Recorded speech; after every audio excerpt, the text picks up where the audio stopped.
Good morning बच्चों। चलिए आज हम लोग ऑनलाइन क्लास शुरू करते हैं। आज हम लोग पढ़ेंगे साइंस का फर्स्ट चैप्टर, जिसका नाम है लाइफ ऑन अर्थ, यानी कि पृथ्वी पर जीवन। चलिए स्टार्ट करते हैं। In chapter our earth of class 6 you had read that all living organisms, plant and animals, have three basic requirements. No organism can survive without these. These three essential things are food, water and animal. देखिए बच्चों, यहाँ पर बताया जा रहा है कि in chapter है ना, इस chapter our earth of class 6 you had read that are living organism have three basic requirement. ठीक है बच्चों, यानी कि क्लास 6 के अध्याय में हमारी पृथ्वी में, ठीक है, आपने पढ़ा था कि सभी जीवधारियों के लिए है ना, यानी कि पौधे और जंतुओं के लिए तीन चीज़ें मूल रूप से आवश्यक होती हैं। ठीक है, अब आगे लिखा है no organism can survive without this, यानी कि कोई भी ऑर्गेनिज्म यानी कि जीवधारी इसके बिना जीवित नहीं रह सकता। This three essential things are food, water and air, है ना। ये जो तीन आवश्यक जो तीन चीज़ें हैं वो है आपका फूड, वाटर एंड एयर, यानी कि भोजन, जल और वायु। ठीक है, इन तीनों चीज़ों के बिना कोई भी जीवधारी है ना, चाहे वो पेड़ पौधा हो या फिर एनिमल्स हो, जीवित नहीं रह सकता। चलिए आगे बढ़ते हैं। Why do organism need this things, ठीक है, यानी कि जीवधारियों को इन चीज़ों की आवश्यकता क्यों होती है। Right in your own word, है ना, अपने शब्दों में लिखिए। You may also consult class 6 book, है ना, आप चाहें तो कक्षा 6 की पुस्तक देखकर भी लिख सकते हैं। ठीक है, चलिए आगे बढ़ते हैं।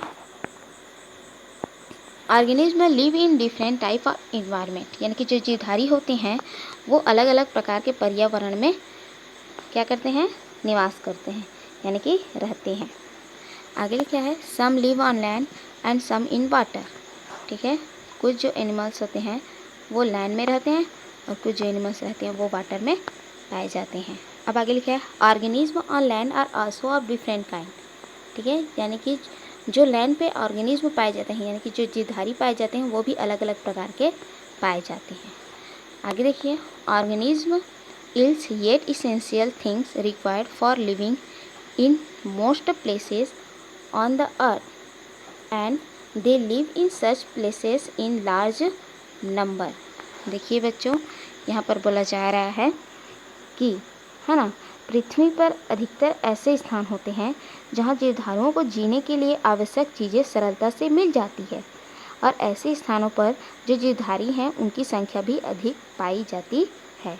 ठीक है बच्चों, समझ में आया, यानी कि जहाँ पर जो आवश्यक चीज़ें हैं वो जहाँ पर पर्याप्त मात्रा में मिल जाती हैं, वहाँ पर जो एनिमल्स पाई जाती हैं उनकी संख्या भी अधिक होती है। ठीक है, चलिए आगे बढ़ते हैं। ऑन द अदर हैंड, ठीक है, there are some places on the earth where living condition are very harsh.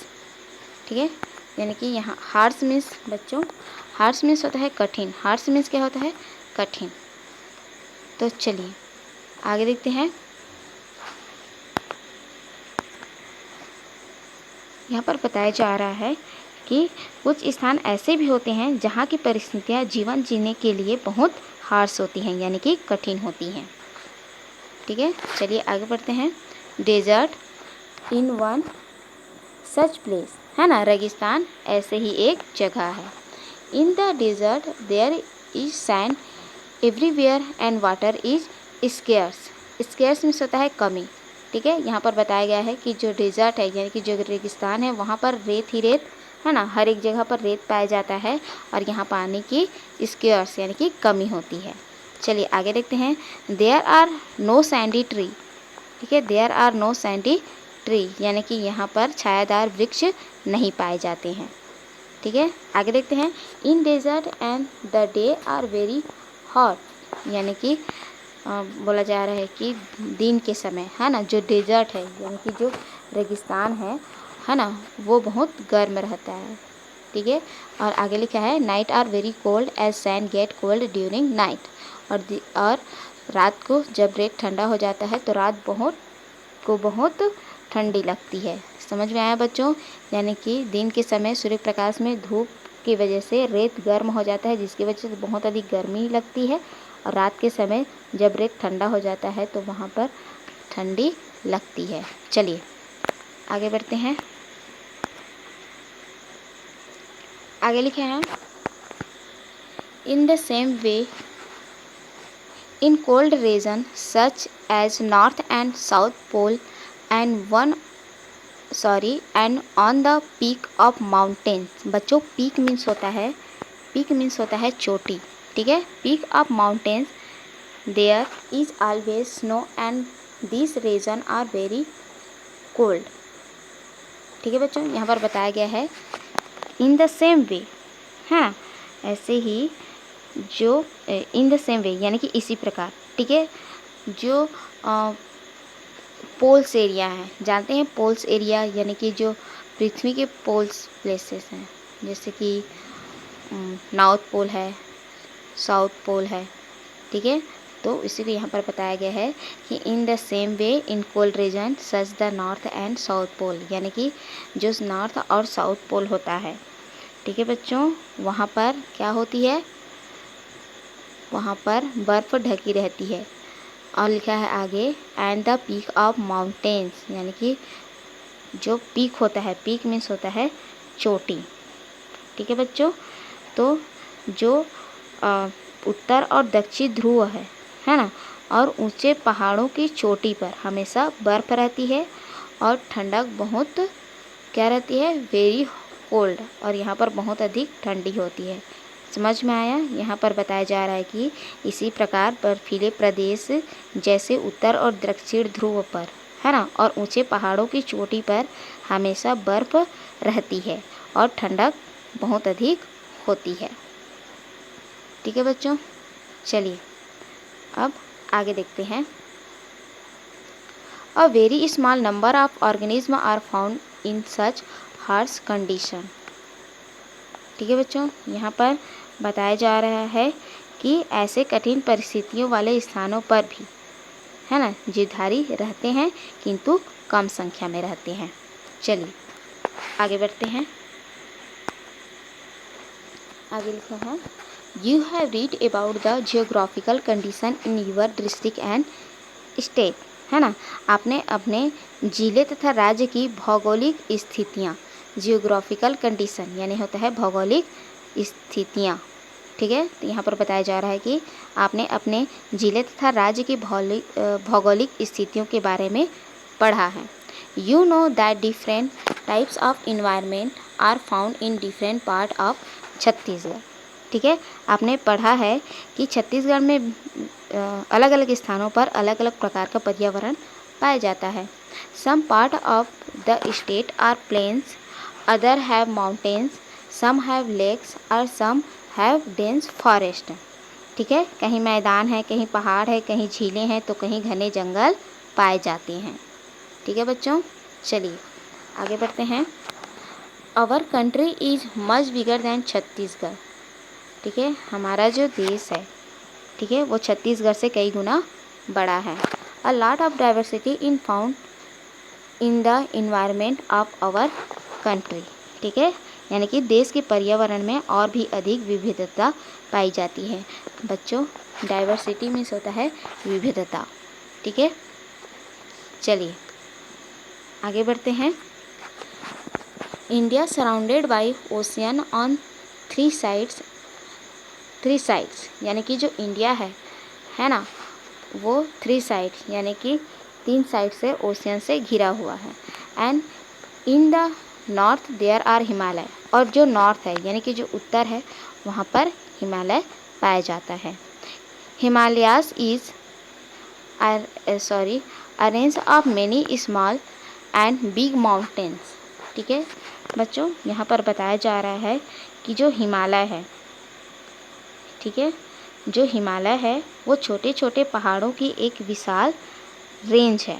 ठीक है, यहाँ पर लिखा है अरेंज यानी कि छोटे छोटे और बड़े पहाड़ों का एक विशाल श्रृंखला है।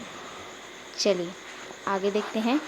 Small mountain have dense forest and the high mountain peak are covered with snow. यहाँ पे बोला जा रहा है कि जो छोटे छोटे पहाड़ हैं, ठीक है, वहाँ पर घने जंगल हैं और वहीं बड़े पहाड़ों की पीक पे यानी कि चोटियों पर, है ना, क्या रहती है, बर्फ़ ढकी रहती है।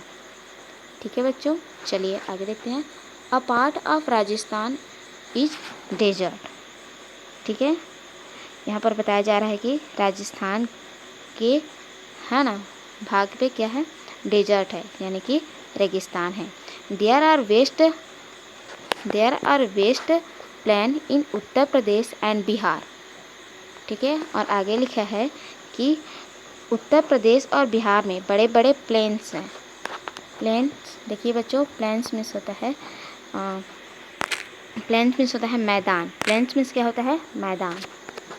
ठीक है, प्लेन मीन्स होता है मैदान, यानी कि डेजर्ट मीन्स हो गया रेगिस्तान और प्लेन्स मीन्स हो गया मैदान। ठीक है बच्चों, समझ में आया। यानी कि राजस्थान में बहुत बड़े भाग पे डेजर्ट है यानी कि रेगिस्तान है, और उत्तर प्रदेश और बिहार में बड़े बड़े मैदान हैं। चलिए आगे बढ़ते हैं। If we look at the whole earth, है ना, यहाँ पर बोला जा रहा है यदि हम पूरी पृथ्वी को देखें। ठीक है, होल अर्थ यानी कि यदि हम पूरी पृथ्वी को देखें तो we find a greater variety of environment. ठीक है, तो हमें विभिन्न प्रकार के पर्यावरण मिलते हैं। ठीक है, अलग अलग प्रकार के क्या मिलते हैं, पर्यावरण मिलते हैं। You would have read that earth has 2 पोल। ठीक है, आपने पढ़ा है कि जो अर्थ है, ठीक है बच्चों, जो अर्थ है उसके 2 ध्रुव हैं। ठीक है, नॉर्थ एंड साउथ यानी कि उत्तर और दक्षिण ध्रुव। अब आगे लिखा है both this poles are very cold and their surface is always covered with snow. ठीक है, यहाँ पर बोला जा रहा है कि ये जो पोल्स हैं, है ना, वो उनका जो सरफेस है यानी कि उनका जो सतह है ना, वो हमेशा बर्फ़ से ढका रहता है। Apart from this huge oceans, vast desert, dense forest, mountains, plains etcetera. ठीक है, यहाँ पर बताया जा रहा है कि इनके अतिरिक्त पृथ्वी की सतह पर महासागर, विशाल रेगिस्तान, घने जंगल और पहाड़, है ना, और मैदान आदि पाए जाते हैं। ठीक है, आगे लिखा है are found on the surface of the earth. ठीक है बच्चों, यानी कि जो पृथ्वी का सतह है ना, उसके नॉर्थ और साउथ पोल में बर्फ़ पाया जाता है। ठीक है, और इसके अतिरिक्त पृथ्वी की सतह में महासागर, ठीक है, ह्यूज ओशियंस यानी कि महासागर पाई जाती हैं। वेस्ट डेजर्ट यानी कि रेगिस्तान पाई जाती हैं। ठीक है, रेगिस्तान यानी कि बड़े बड़े रेगिस्तान पाए जाते हैं, विशाल रेगिस्तान। अब आगे लिखा है डेंस फॉरेस्ट। क्या लिखा है बच्चों, डेंस फॉरेस्ट यानी कि घने जंगल पाए जाते हैं। माउंटेन यानी कि पर्वत पाए जाते हैं। ठीक है, पहाड़ पाए जाते हैं।